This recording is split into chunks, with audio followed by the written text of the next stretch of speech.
रोज रोज की बारिश से परेशान ससुराल वाले।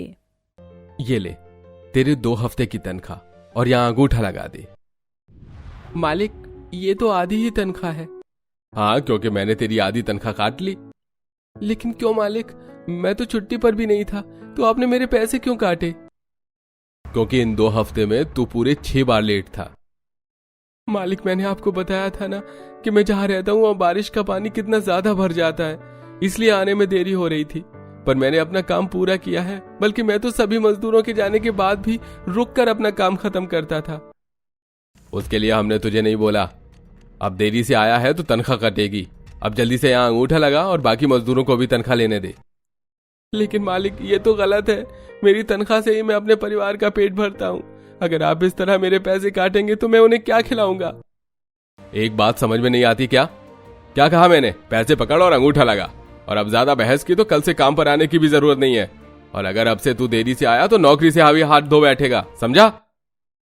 बेचारा अर्जुन हफ्ते भर पूरा काम करके भी आधी तनख्वाह ही ले पाता है, जिसे लेकर वो सीधा अब राशन की दुकान पर जाता है और थोड़ा बहुत राशन ले लेता है। इतने पैसों में तो सिर्फ इतना ही राशन आ पाया है और ये थोड़े से पैसे और बचे हैं। इतने में कैसे घर का गुजारा चलेगा? और ये राशन भी मुश्किल से हफ्ते भर ही चल पाएगा। अर्जुन राशन लेकर घर लौट रहा होता है कि तभी रास्ते में बूंदें गिरनी शुरू हो जाती हैं, जिसे देख, अरे इस बारिश को भी अभी होना था। अरे जल्दी जल्दी घर जाना पड़ेगा वरना सारा राशन भीग जाएगा। अगर बारिश तेज हो गई तो कहीं घर में पानी न भर जाए। अर्जुन भागते हुए घर जाता है, लेकिन उसके जाने से पहले ही काफी तेज बारिश होनी शुरू हो गई थी और उसके घर में भी काफी पानी भर गया था, जिसे सभी घर वाले मिलकर निकालने में लगे हुए थे। माँ देखो, बाबा आ गए। हे भगवान, अभी तो बारिश को शुरू हुए मुश्किल से 15-20 मिनट हुए हैं और घर में इतना सारा पानी भर गया।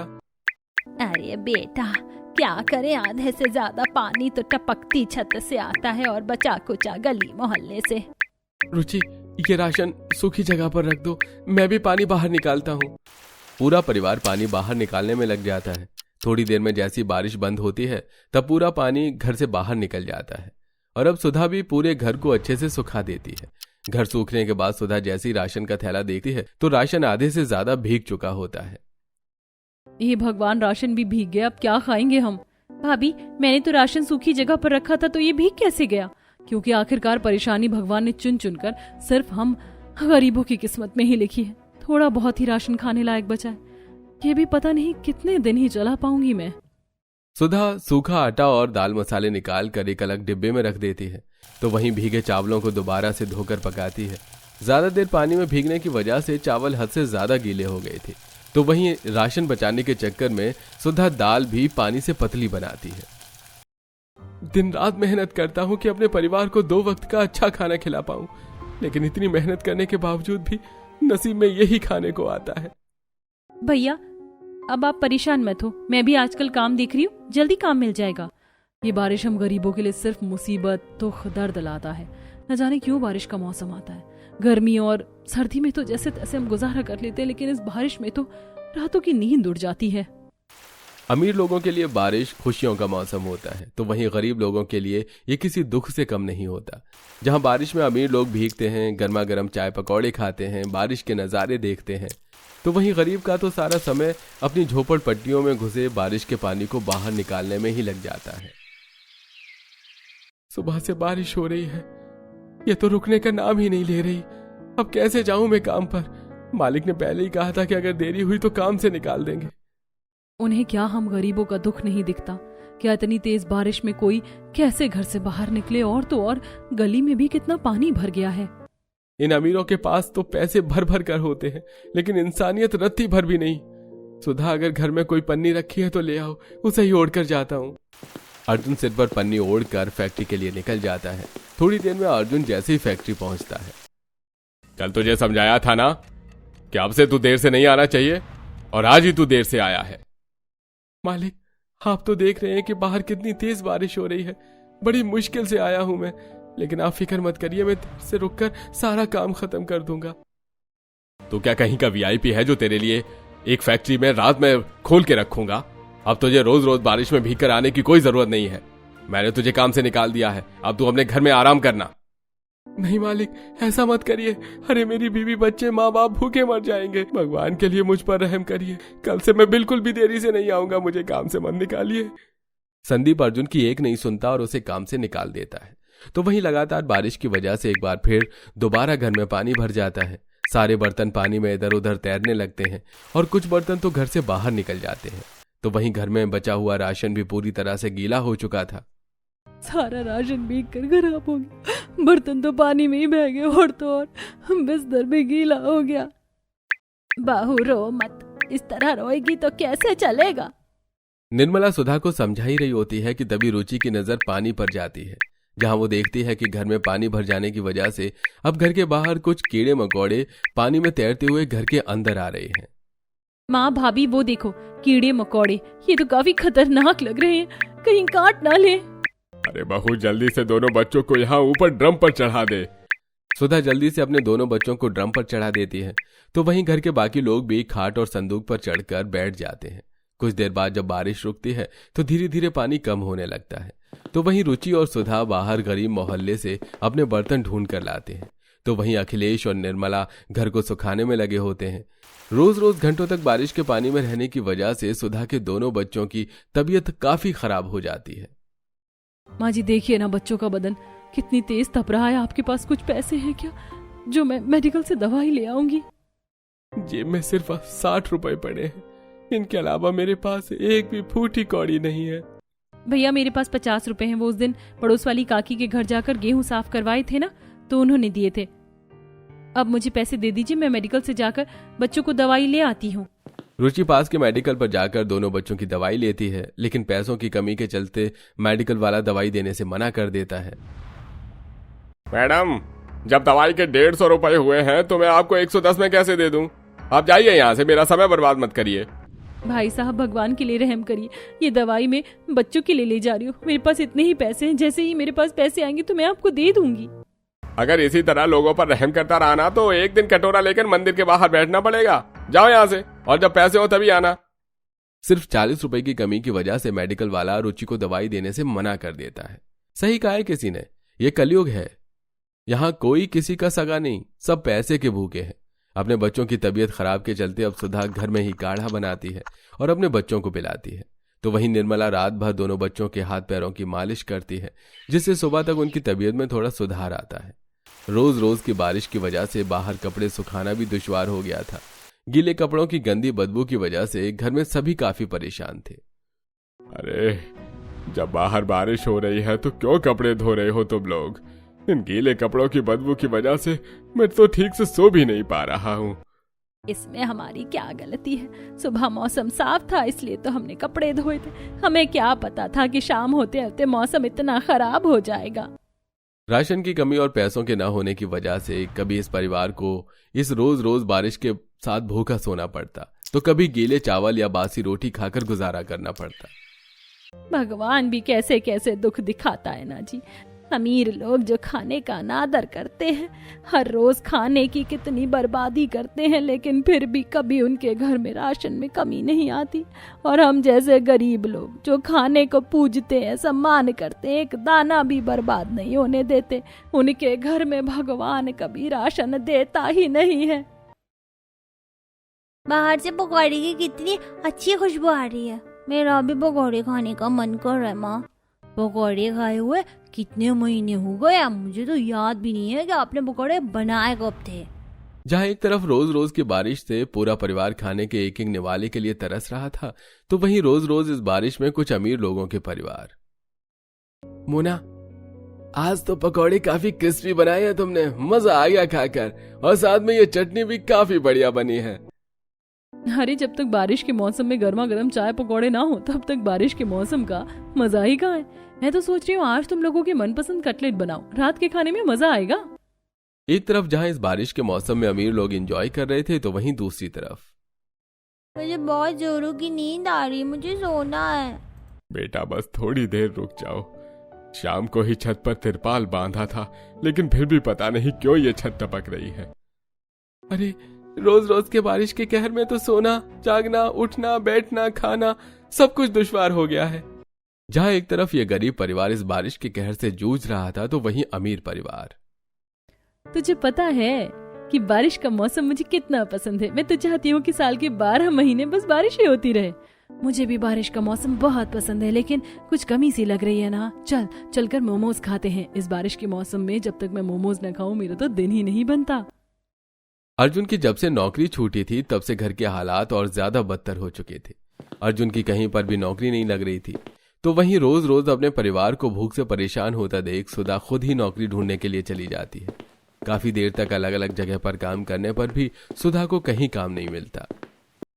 मालकिन, कुछ तो काम होगा ना घर में। झाड़ू पोछा बर्तन कपड़े मैं सब कुछ कर लेती हूँ। आप थोड़े पैसे कम दे देना, लेकिन मुझे काम पर रख लीजिए। इस वक्त मुझे काम की बहुत जरूरत है। एक बार कहा ना कि कोई काम नहीं है हमारे घर में, पहले से नौकरानी है। अब जाओ यहाँ से, दिमाग खराब करके रख दिया है। सुधा बारिश में भीगते हुए घर लौट रही होती है कि तभी वो रास्ते में टपरी पर दो लड़का लड़की को देखती है जो इस बारिश के मौसम में गर्मा गर्म भुट्टे खा रहे थे। दोनों आधा भुट्टा खाकर बच्चे भुट्टे को वहीं जमीन पर फेंक कर चले जाते हैं, जिसे देख सुधा जल्दी से वहां जाती है और भुट्टे को उठा लेती है। घर में किसी ने कुछ भी नहीं खाया। एक काम करती हूँ, इसे ले चलती हूँ, धोकर सबको थोड़ा थोड़ा दे दूंगी। कम से कम पेट में कुछ तो जाएगा। रोज रोज बारिश के कहर से इस परिवार की ऐसी नौबत हो चुकी थी कि पूरा परिवार रोड पर पड़े या कूड़ेदान में से चुन चुन कर खाने को निकाल कर खा रहा था। सच कहा है किसी ने कि ऐसी जिंदगी जीने से अच्छा है कि भगवान मौत ही दे दे। रोज रोज तड़प के मरने से अच्छा है कि इंसान एक बार में ही मर जाए। माँ जी, आज तो छत से कुछ ज्यादा ही पानी टपक रहा है। सारे बर्तन लगा दिए लेकिन ये पानी तो रुक ही नहीं रहा है। हाँ बहू, मैं भी यही देख रही हूँ। पानी काफी ज्यादा टपक रहा है, छत काफी ज्यादा कमजोर हो गई है। अरे कम से कम अब भगवान इस छत तो हमसे न छीने, वरना इस भारी बारिश में हम लोग कहाँ भटकेंगे। पूरा परिवार भगवान से यही प्रार्थना कर रहा था कि कम से कम इस रोज रोज की बारिश के कहर में उनसे उनकी छत न छीने, लेकिन शायद भगवान को कुछ और ही मंजूर था। पूरा परिवार घर के कोने में बैठा हुआ था कि तभी उनकी छत एक तरफ से झुक जाती है और काफी ज्यादा मात्रा में अब छत से पानी घर में आने लगता है। ये देख। ये भगवान, ये क्या माँ, छत झुक कैसे गई? अरे मैं तो पहले ही कहता था कि हमारी छत काफी ज्यादा कमजोर हो चुकी है। अब ये ज्यादा दिनों तक इस रोज रोज की बारिश को और बर्दाश्त नहीं कर पाएगी। अब हम क्या करें, कहाँ जाएंगे इस बारिश में? कोई और सहारा भी तो नहीं है ना। अगर जिंदा रहना है तो हमें घर से निकलना ही होगा।